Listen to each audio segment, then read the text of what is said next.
Motherfucking mini episode. Mini episode. Motherfucking mini episode. Yup.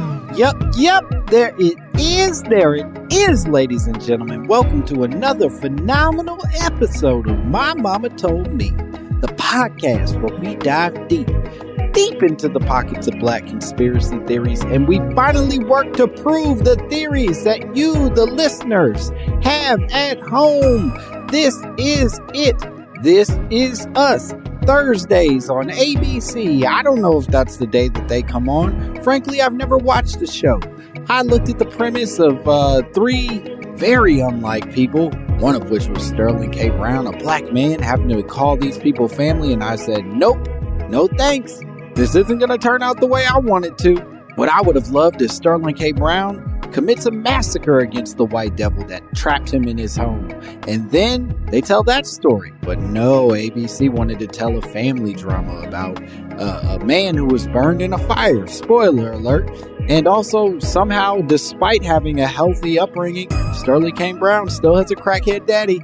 I don't know. Seems problematic to me. But that's neither here nor there. I haven't even introduced myself. I'm your host, Langston Kerman. As always, I'm coming in hot. I'm talking about crackheads and house fires. This is the way the podcast was always meant to be.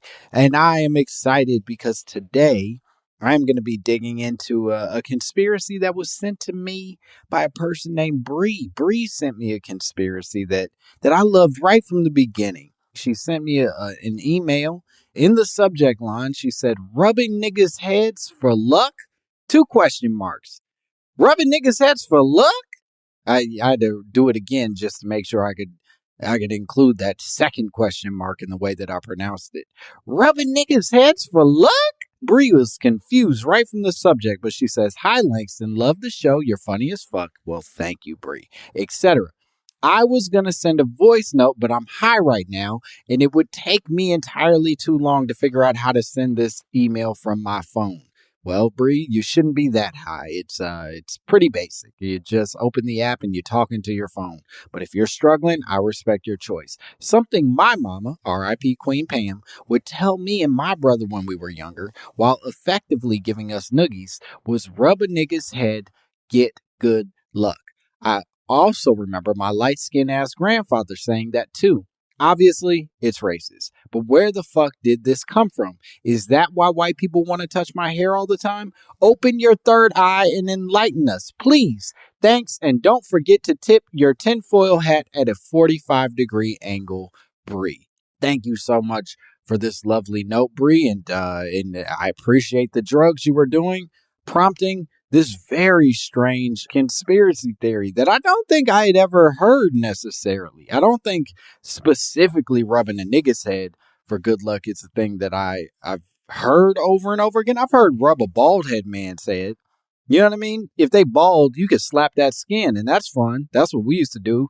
My friend Carl, he taught me about this thing that they did when they were growing up called cheese neck, it's not a complicated game, but if that neck was exposed, you slap it and you say cheese neck, and that was the game. And that was pretty fun in college. But yeah, you rub a bald head, maybe you kiss it a little bit. That's a good old time. You all go kiss that bald head. But rubbing for good luck, I had not heard, and so I decided to do, as requested by Bree, a little bit of research. And as it turns out, Bree, this isn't some completely made up theory from your mom and your grandfather. In fact, rubbing a black person's head for good luck actually traces all the way back to slavery. It's weird. It's like a lot of our history is traced back to slavery. I wonder what that was. I wonder what happened to us that made us have to come up with a bunch of traditions and weird weird ways of creating culture as a means of survival during that period. It's almost as if somebody was being real fucked up to us. Anyway, I digress. White slave masters used to rub their slaves' heads, not just as a method of asserting dominance. Obviously, they viewed their slaves as cattle, as fucking just animals. And so they would do it as a way of saying, I'm the master, you are owned. But also they would do it as a way, I guess, of making themselves extra lucky at beating and raping later that day. You know what I mean? I don't know what kind of special luck a slave master needs. Like, oh, I hope I could cut his foot off in one chop this time. You know what I mean? Like, I don't know why you need luck. You beat the game. You fucking own people and land in a place where both of those things are pretty much the only things to own. So, like, what luck did you need that day, Jebediah? But either way, the fact that they used to rub these black heads apparently is a very real thing. Now, obviously, slaves at the time didn't have the option to reject this unwanted touching. And so it's highly likely that these slave masters were in fact able to at least continue having a pleasant day, despite physically assaulting a person mere moments before that. You could just rub a head and go about your business. Nobody could do anything about it. You know what I mean? That's just the way it was back then. Now, the question that popped in my head when this all came in, because it did remind me of those bald heads that we used to rub and kiss back in my youth. And it got me asking whether or not bald heads were somehow serviced, or if they service better luck. You know what I mean? Like if you rub a big old fluffy head, yeah, that's okay. But if you rub a bald head, god damn it, you just hit the lotto. You know what I mean? So it led to that line of thinking. And maybe I'm high right now, Bree. I haven't had any drugs, but goddamn it, I'm high on life, and I'm high on skepticism. One of the things that it got me asking is why so many African people, certainly in their depictions in the media, and I haven't spent a lot of time in Africa. I went to South Africa one time, and it was pretty cool. Super problematic. What you see is the remnants of apartheid in a way that they do not tell you about. They say that apartheid happened and everybody's free now, and now they're equals and white people apologize. But what they don't mention is that in Cape Town specifically, about 80 to 90% of the land is still predominantly owned by white people. And all the black people are sort of pushed into these small pockets. And it's all very unfair. And the land specifically is, they have these beautiful wine country areas. And you ask the driver as he takes you out there, how many of these vineyards are owned by black people? And he's like, huh? What?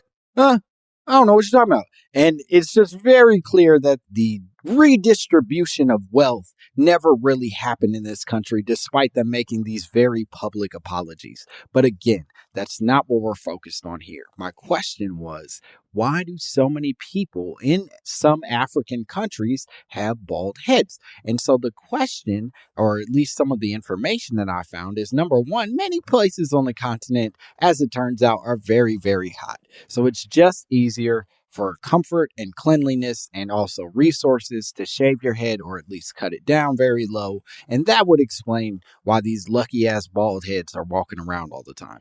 The other thing that I found in asking that question is that apparently, and this is something that got written up for me, I didn't write this part of it, but I'll make sense of the whole thing. The hair apparently is the most elevated part of the body and was therefore back in the day considered a portal for spirits to pass through to the soul. So like spirits could you know how like in breakdancing when you pass that electricity from one arm to the other, and you got to pass it, because if you let that build up inside of you, that's how you get diabetes. But you got to pass that electricity from one arm to the other. And so apparently that's how spirituality sort of works, is that it's passing through your hair into your soul. And because of the cultural and spiritual importance of hair for Africans, the practice of having their heads involuntarily shaved before being sold as slaves was in itself a dehumanizing act. So these slave masters weren't just shaving their heads because they thought it looked cool or they wanted to get, feel lucky. It was truly an act of dehumanizing them. It was an effort to make them feel less than and lose even more of the control in their life. The little bit of thing that made them feel like they had a connection to their spirituality or their beauty or their comfort, they snatched that away too. They seem like otherwise pretty good guys. I think historically we should just keep celebrating Thomas Jefferson and George Washington and all those other fellas. They seem like perfectly reasonable people, except for the fact that they literally stole everything from generation after generation of people. That said, it is very similar. This act of dehumanizing is very similar in my mind to how white people will sometimes introduce themselves to dogs before they even greet the people who are walking those dogs. Have you ever experienced this? You, the listener at home? I don't know why I'm framing this as a question. Have you ever had that thing where like you're walking a dog and then somebody walks up and they're like, oh my God, you're beautiful. Aren't you a cutie pie? And it's like, bitch, I speak English. He doesn't even speak English. He doesn't even wipe up his own shit. Say hello to me, and then I may or may not tell you why I named my dog something stupid like Buckley or Senor Marshmallow. You don't get to just greet my dog without my consent. You greet me, bitch. You look me in the eyes and you say, hello, sir. I would like to find out if your dog is a girl or a boy, even though that information has no applicable meaning in my world. It's probably spayed or neutered. So truthfully, it's been removed of that dignity. Also, should we talk about how owning dogs has a taste of slavery in it? Probably not. That's what this episode is about. Anyway, it does appear to your question, Bree, about the touching of black hair. It does appear in some ways that touching black hair may be an evolution born from this weird white devil superstition of rubbing heads for good luck. However, I actually think the issue of touching black hair is a little more basic than that. I don't think it's as evolved as we would like it to be. I think, truthfully, if I'm being honest, the act of touching the hair is more because the hair just, for the whites, just seems foreign or odd compared to their own, shall we say, Barilla spaghetti hair. Do you know what I mean? Just a Barilla. I used to love those Barilla commercials, and some of it, maybe it was just me loving white hair. I saw it, I'm like, look at that gorgeous white hair. It looks scrumptious. Barilla. The point is, our hair seems foreign, and the choice to simply reach out and touch it is no different than the exact instinct they have with animals on the street. And they see black people as so lacking in their own agency, in their own sort of like self-worth, that they presume any kindness they show, including a pat on the head, would be welcomed. We'd like it. Them reaching their hand out must be sweet to them because of their history of slavery and abuse. They're like, well, I'm not hitting you in the face, so you probably are just a fan that I even noticed your existence, black man or woman, and so I'm going to touch your hair and you'll be grateful, much in the way that a pug would be if I reached out and patted his or her head. It's a gross instinct, and it probably does have a historical context of people believing in good luck, but I don't think it offers much good luck now.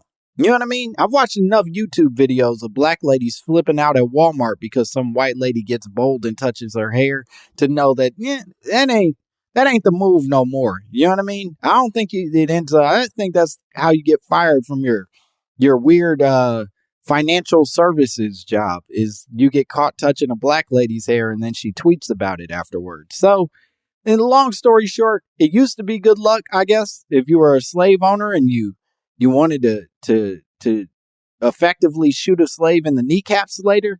But nowadays, it seems like it's pretty bad luck, although I don't know that white people have fully realized that yet.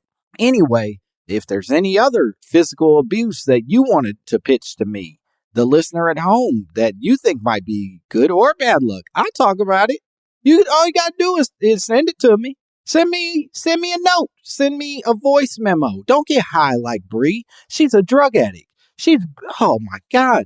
We got to get her into a clinic and get some help for her. But you, the listener at home, sober, effective, living your life, you could send me a message at mymommapod@gmail.com and I'll listen to it, and some of them I'll respond to. Some of them are fucking nuts and you guys should be ashamed of yourselves. You should shoot yourself in the foot. But the others that are more reasonable, I'll listen to them and I'll respond to them here on the podcast. And as always, you can follow me at Langston Kerman. And most importantly, please follow and subscribe to the podcast and write beautiful notes and reviews. We'd love to hear from you.